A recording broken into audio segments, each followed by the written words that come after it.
இந்த முடி உதிர்தல், இளநரை, இந்த சொட்டை, வழுக்கை, தலைமுடி பிரச்சனைக்காக மிகப்பெரிய அளவுக்கு வீண் விரயங்கள், பண விரயம் பண்றாங்க. பலவிதமான மருந்துகளுக்கு அடிமையாகிறாங்க. முடி உதிர்தல், இளநரை, இந்த 2 ப்ராப்ளம், அது ஜென்ஸுக்காகட்டும் லேடிஸுக்காகட்டும் பெரிய ஒரு ப்ராப்ளமாக இருக்குது. சரி, இந்த முடி உதிர்தல், இளநரை ஏன் வருது?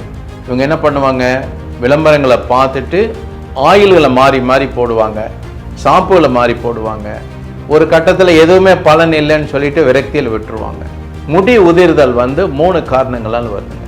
பித்தம் அதிகரித்ததுனால முடி உதிர்தல் ஏற்படும், இளநரை ஏற்படும். 2வது, அதிகமான உடல் சூடு இருந்ததுனாலும் இந்த மாதிரி இளநரை வரும், முடி உதிர்தல் ஏற்படும்.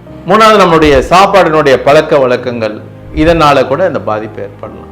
அப்போ நம்ம வெறுமனே தலைக்கு ஹேர் ஆயில மட்டும் நம்ம போட்டு, ஷாம்பு மட்டும் போட்டு இதை நிவர்த்தி பண்ண முடியாது. இயற்கையான மருந்துகளை உள்ளுக்கு எடுத்துக்கங்க. என்ன குறைபாட்டுனால நம்மளுக்கு இந்த முடி உதிர்தல் ஏற்படுது, அதை டயக்னோஸ் பண்ணி அதுக்குண்டான நம்ம உணவு பழக்க வழக்கங்களை மாற்றி கொண்டுட்டு வரணும். குறிப்பிட்ட சில மருந்துகளை நம்ம எடுத்துக்கணும். ஒரு உதாரணத்துக்கு நம்ம சொல்ல போனால், ஒருத்தருக்கு லிவர் பாதிப்பு இருக்குன்னு வச்சுக்கோங்க. லிவர் பாதிப்பு இருந்தது அப்படின்னா ஈரலினுடைய செயல்பாடுகள் மாறுபாடு அடையும் போது பித்த நீர் உபரி ஆயிரும். இந்த பித்த நீர் அதிகரிக்கும் போது முடி உதிர்தல் ஏற்படும், இளநரை ஏற்படும். இப்போ நம்ம இதுக்கு என்ன பண்ணுறது? நீங்கள் எத்தனை ஹேர் ஆயில் போட்டிங்கனாலும் இந்த முடி உதிர்தல் நிற்கவே நிற்காது. அப்போ இந்த லிவர் பாதிப்பு இருக்கா, அந்த லிவர் பாதிப்பை நம்ம டயக்னோஸ் பண்ணணும். எப்படி நம்மளுக்கு தெரியாது? அப்போ என்ன பண்ணணும், ஒரு மருத்துவர் அணுகணும். லிவர் பாதிப்பு இருக்கா, அதுக்கான நம்ம மருந்துகளை நம்ம உள்ளுக்கு எடுத்துக்கணும்.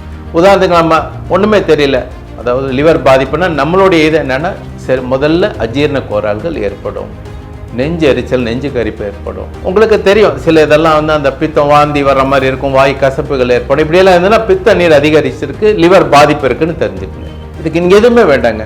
காலையில் வெறும் வயிற்றுல கீழா நெல்லி அந்த இலையை நல்லா பட்டு மாதிரி அரைச்சி ஒரு நெல்லிக்காய் பிரமாண மோரில் கலக்கி குடிச்சிட்டு வாங்க. ஒரு 40 நாளைக்கு குடிங்க. பித்தமும் குறைஞ்சிரும், லிவர் ஃபங்க்ஷனும் கரெக்ட் ஆயிரும். இது கரெக்ட் ஆச்சுன்னா உங்களுடைய ஹேர் ஃபால்ஸும் கரெக்ட் ஆயிரும், இளநரை கரெக்ட் ஆயிரும். நம்முடைய பழக்க வழக்கங்கள் மாற்றுவோம். நம்ம உணவு பழக்கங்களையும் நடைமுறை பழக்க வழக்கங்களையும் நம்ம கரெக்டாக பேணி வந்தோம்னா இந்த இளநரை, முடி உதிர்தல், இந்த ப்ராப்ளமே வராது.